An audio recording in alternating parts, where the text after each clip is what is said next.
Hey y'all, welcome back. I'm Shayna Cersei. I'm so excited to paint with you today. Today we are going to be doing another page in our watercolor journals, and I am going to be attempting a hollyhock. So hollyhocks are these beautiful stalk-like flowers with lots of large petaled, kind of trumpet-shaped flowers on it. So that's what we're going to do today. So the first thing that you can do if you need to kind of map out a space for yourself, you can draw a bunch of this, but I'm not going to draw too much of it.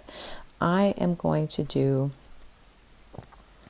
just 2 stalks of hollyhocks. So I'm going to kind of put them next to each other. I'm going to have one a little taller than the other. All right, I'm using a 6x9 sketchbook, so that's the size I'm working on, and I have a Princeton Velvet Touch brush today, size 10 round. I'm sure I will bring in a smaller brush for some details. I have a size 4 here as well, and I'm using my Core paints, QOR by Golden. That's just the kind I prefer, but whatever paints you have would be great. All right, so I'm going to start with Quinacridone Magenta.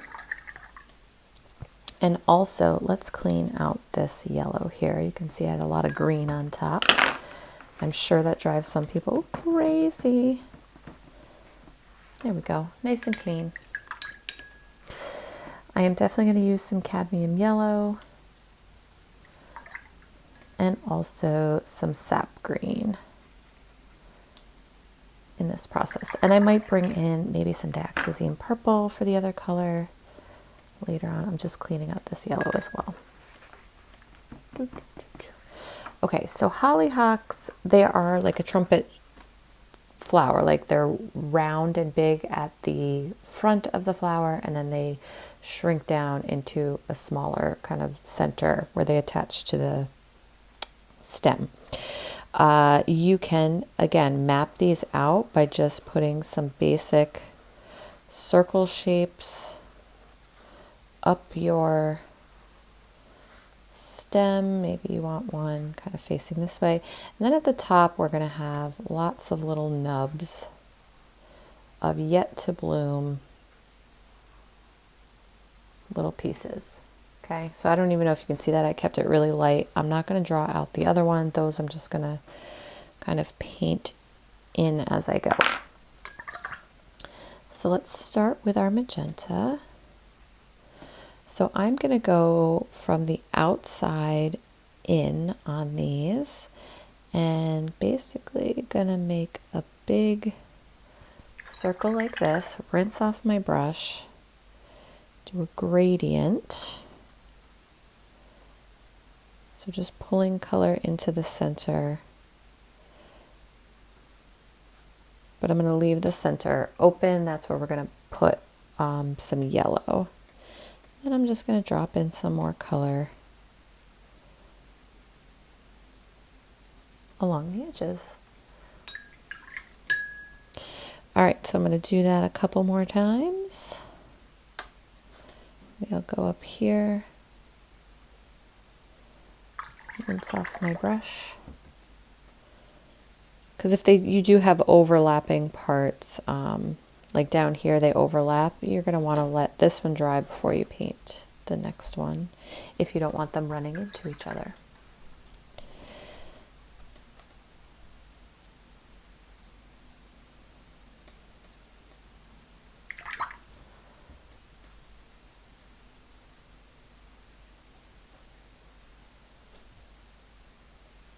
And again, all the way, don't be afraid to rinse off your brush. You can always add more color and paint later.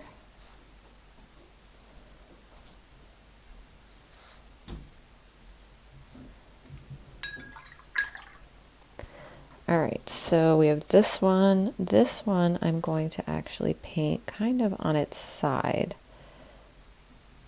So you're going to see more of the trumpet, the side of it.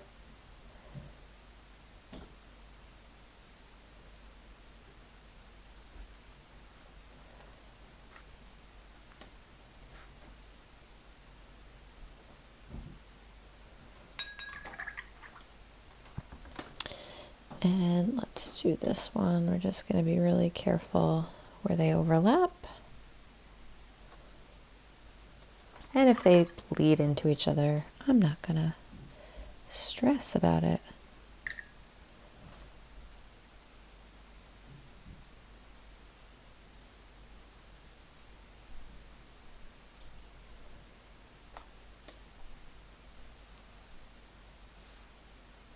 And even as these dry, drop in a little bit more color that maybe won't travel as far or as fast. This one I'm actually going to pull out some of this color that bled in. I want it to be a little lighter in the middle. So I'm just rinsing off my brush and pulling out a little bit. Lovely. Okay, super simple, and it's going to have a really nice impact, I think, when we get our centers in there. Okay, so let's let those dry. Let's move on to another color. Should we do purple? I'm just mixing in purple with this magenta over here. I'm trying to decide, or yellow. We'll do purple. So again, these I haven't drawn out. I'm just going for it.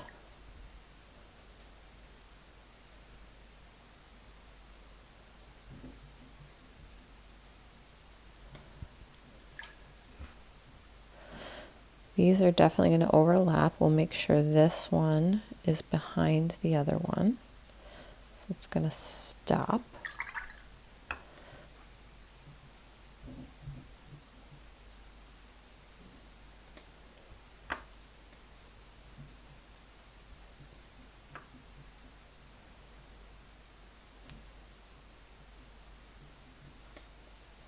I'm going to play with this magenta and the purple together too. Give it a little dimension.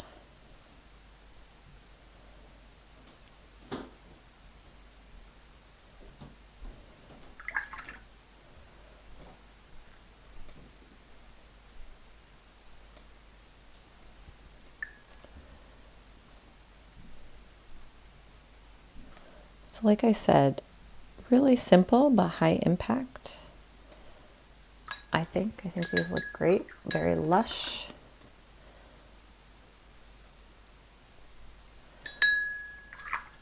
All right, let's do one more small one up here, like overlapped.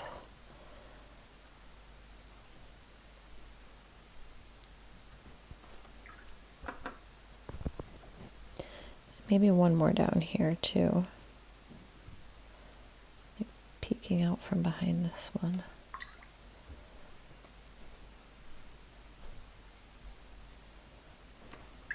All right. So while all that dries, let's pull out some sap green.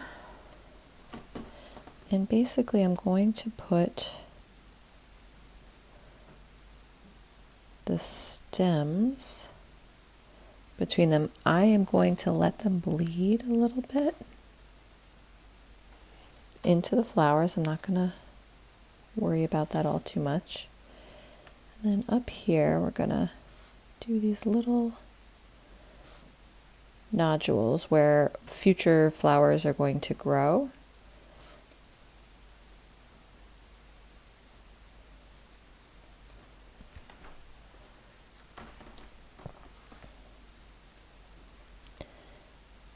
Same thing over here. These are pretty dry, so we won't have too much bleeding, if any at all.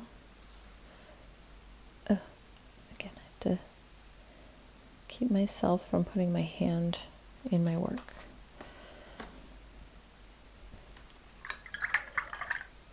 Rinse this off. This green I'm going to pull out a little bit right there.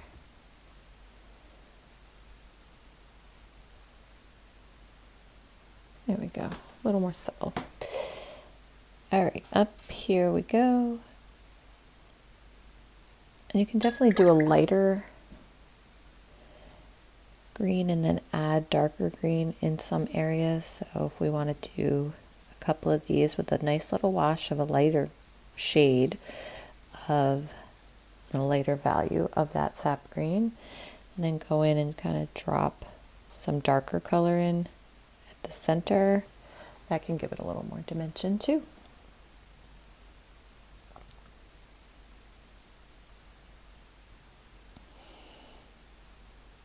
You can throw a few more little nodules. I don't know if that's what they're actually called, but kind of in between. Okay, so now I'm going to pick up my smaller brush, my size 4,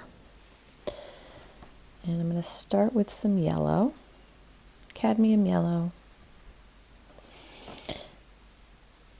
Start in the middle like this, and I'm just going to fill this in.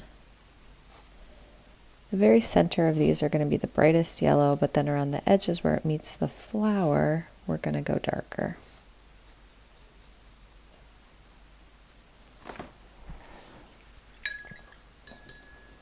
Right, so we have our yellow in there. Let's see, if I mix my yellow and my purple together, I get a nice brown or really warm kind of yellow color. I'm going to wait for these to dry a little bit, because when I go in with my next color, with this darker yellow around the edges, I don't want it to bleed too much. I want it to kind of stay around the perimeter. This one I can see is pretty dry. I want it to stay bright in the center. I lied, it wasn't dry at all. But I want it to stay brightest at the very center and then have edges that are darker that kind of fold into the flower. So let's let that dry and then we'll come back and finish up our edges. All right, we're back and our centers are dry. So let's go in with a little bit darker yellow, brownish color around the edges of our center, like so.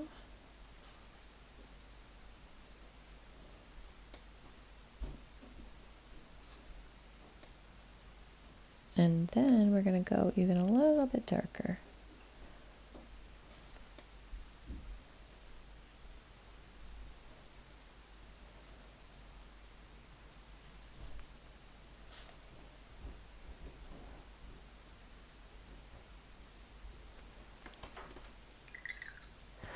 And now, whatever color you were working with, so let's say magenta, a little Payne's gray,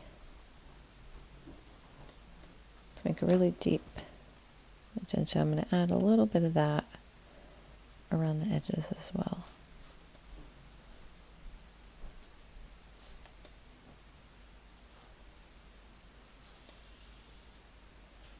And I just did some of that magenta in the purple flowers, but it actually works. They're so close in color. It works just fine. And I'm using a very light touch. I'm not even going all the way around. I'm kind of dabbing or stippling it in.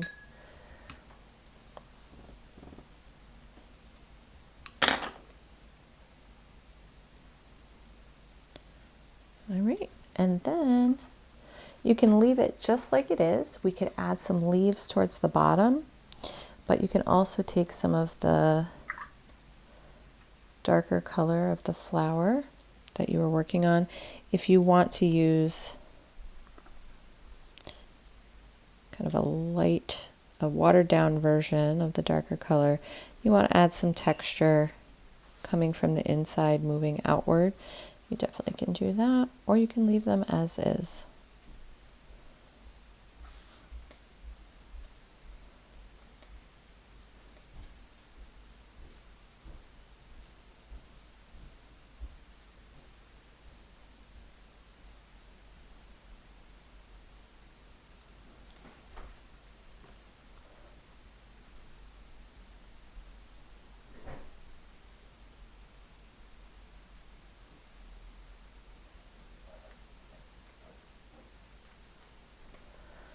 And I can even use this, I think, right on here.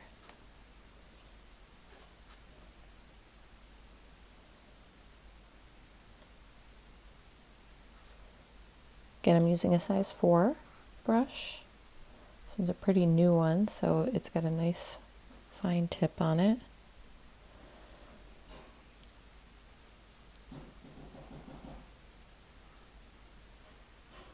And you don't have to get carried away. You don't have to do like all of these lines on every flower, like all the way around. You can just pick a few spots.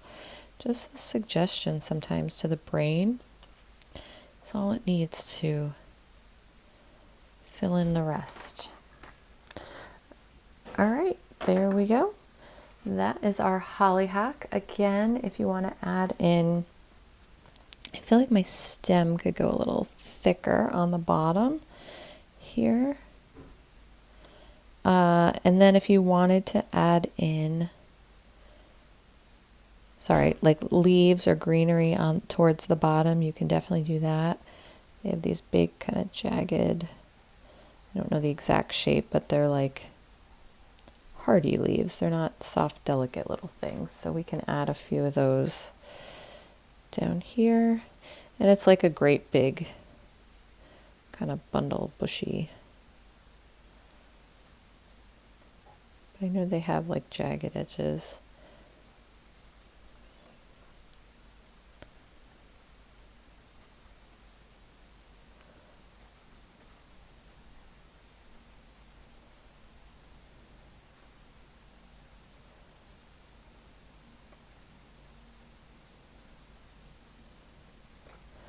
There we go.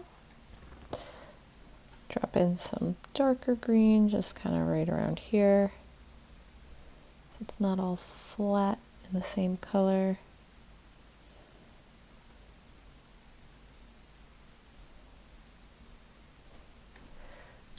Perfect. All right, I'm going to leave it at that. Those are our hollyhocks. Thank you so much for painting with me. And I'm just looking at it like from the angle of the top-down camera now, and I can see this little stem kind of got a little wonky off track. We are going to do our best to fix it, but you can see it goes this way, this way, this way. It's okay. I'm not too concerned about it, again, in our sketchbook. So just something to keep in mind. So thank you so much for following along. Don't forget to check out the description to look at all the supplies and materials that I use on a daily basis, my watercolor journals, paints, paintbrushes, if you just want to see and get more information on what those are. You can also like the video, comment, subscribe to the channel if you haven't already done so, and share with a friend. All right, y'all, take care. Happy painting.